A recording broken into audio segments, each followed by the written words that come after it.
South Africa in lockdown, restricted to essential movement only. Urban, repetitive patterns all stopped like the plug pulled out of an inflated economy. Once upon a time, known as the City of Gold, now in slumber, like a magical spell cast over it. Staring at the vacant street, seeking creative inspiration. Where is this going, I ask? An old friend always advised, if you don't know where you're going to, find out where you come from. I was born into a country where 80% of its people were a mystery to me, and I questioned why. Reflecting on the past 30 years of documentary filmmaking, I look towards my archives and unpack a life rooted in the fertile soil of a new country born out of ancestors, struggle, and freedom.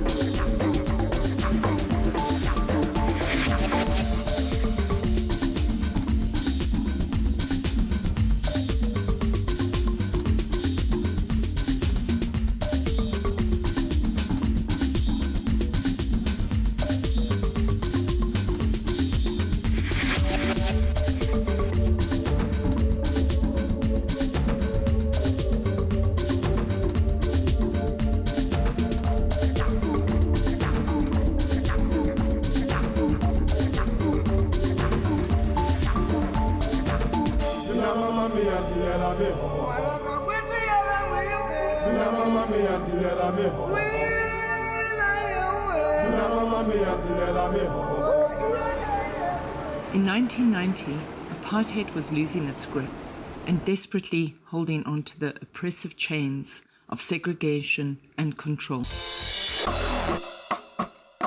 At the time I was in my late adolescence, let's say I was reactive and rebellious. Fueled with passion and determination, I set out to seek and discover an identity within a complex and diverse landscape. This footage was recorded in 1989. The group was an underground street performance act known as BDI, expressing the theatrical collapse of apartheid.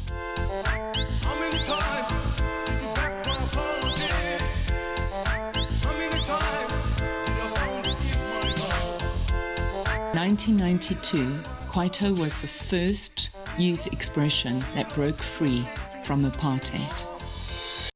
We wanted to make people happy. Check now, things are changing, and let's change the music as well. Let's play a happy music. Let's forget about talking about politics all the time. The rebel is out to master his or her own destiny by learning to detach from others. I think that empowered us. That gave us a sort of saying, listen, just get up and do your own thing. You don't need to wait for someone to tell you. If you believe in it, let's do it. Challenging both conventional and conformity, causing reactions from others, becomes exciting as a particular hint of coming dangerously close to freedom.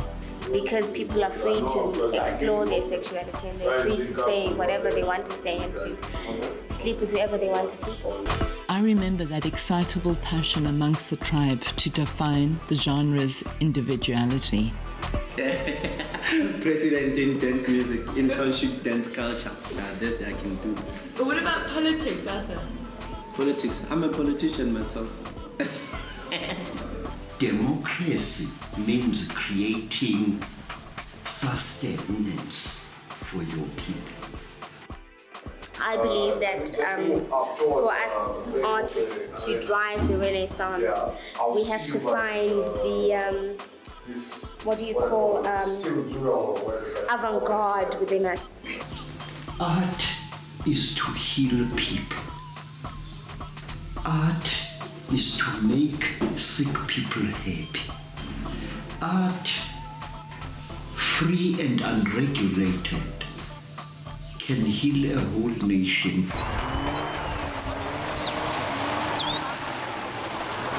The spirited rebel is known to fearlessly step out into uncharted territory, out to reclaim independence.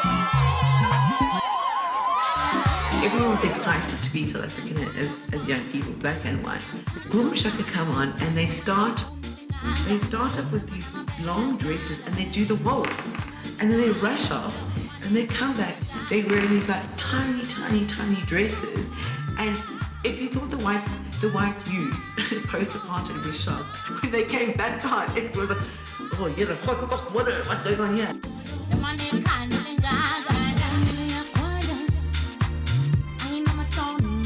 Black people aren't supposed to do that, but are black people supposed to do that? I mean, who's supposed to do anything now?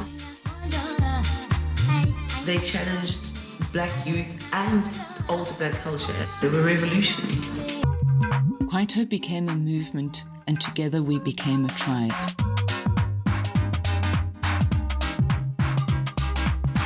Inspired by the social-political environment of the time, and friends with independent music producers, I directed about 200 music videos. Most of the budget was spent on 16mm film. So left with a small crew, we would put the equipment in shopping trolleys and hang bungee ropes across buildings, attempt to create that wild energy of excitement.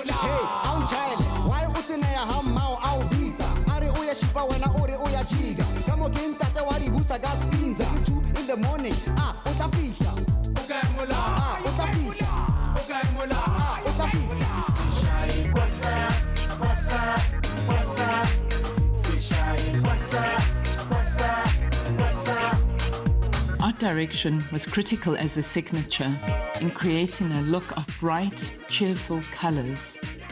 The caricature costumes added to the humour and the drama. Making use of old army tanks and police uniforms brought comedy to the tragedy, and at the same time, a sense of returned dignity and pride. The images reflected the reclaiming of the city, where curfew was once previously imposed.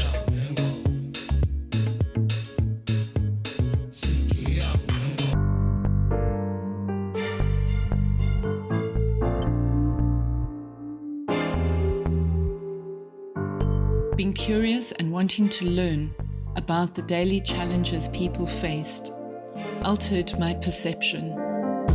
So much was discovered about a shared identity, as I came to understand that life is not made up of a binary conclusion, but rather, at its center is a complex storyline interwoven with each other. And this was the awakening that I was searching for. I don't give a damn whether you're white, black, or you're red, or you're green. We're all human beings at the end of the day. And I love Julianne. I love you. And you're still crazy. And I suppose every generation will have some form of a revolution. But I prefer being original, you know, be South African, be African, do my own thing instead of trying to be whoever, you know. And while all that was happening, the corporate world was just watching. Like, this is interesting. Oh, new music called Kwaito. Okay. How do we make this work for us? Let's see. Let's put some alcohol billboards in Soweto. Let's fund every gig, every Kwaito gig. Let's put alcohol on the table, you know? And the corporate world made a killing. They still do. The shadow rebel is known to be reactionary, adopting arrogance and believing they are better than others. A steady introduction of substance abuse moved in, which took the edge off the genre.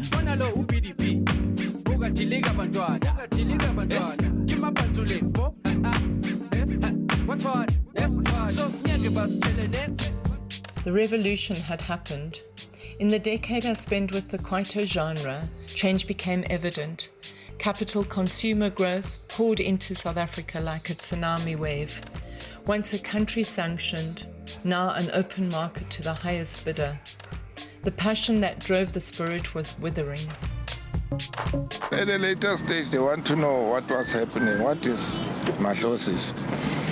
What is Mkomboti? What is Ubu, the sense of Ubuntu? They need to know Ubuntu. And then you are black.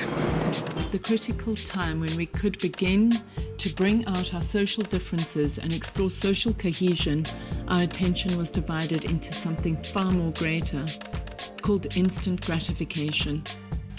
We are being deliberately dumbed down. We are being deluded with prospects of sport. We are being blinded like Roman mobs being blinded by the spectacle of the Colosseum.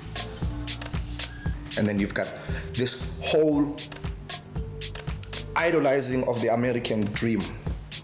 And like it's like branding from when you turn from the corner, it's branding on the walls, branding inside everywhere. It's not that Kwaito made a deal with the devil, it's just that Kwaito needed to get to a point whereby he can be financially strong. So whoever wanted to fund at that point in time then came and funded, you know. The concept of the shadow rebel is to fit in with others, thereby denying one's unique gift or individuality.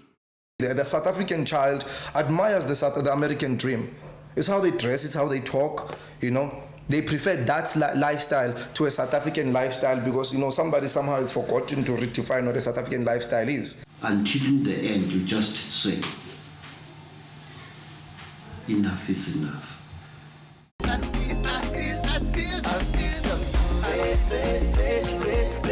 Shopping centres now everywhere, the primal hunt of good sales, seducing a basic instinct rather than a spiritual one. Algorithms designed to mow down individuality into seamless rows of monotone clothing, a look designed to cover one's imperfections. And before I knew it, I was a byproduct of capitalism, complying to modern-day slavery with every item purchased. And with that complacency, individuality and spirit is lost.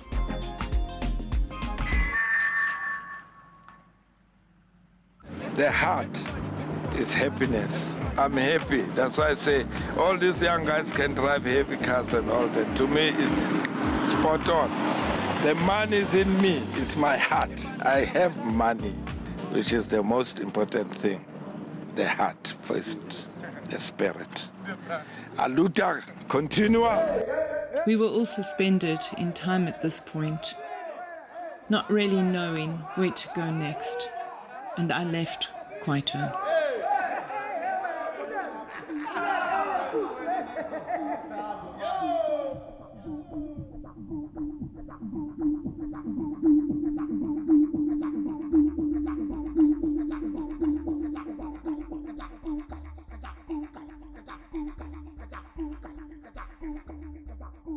One,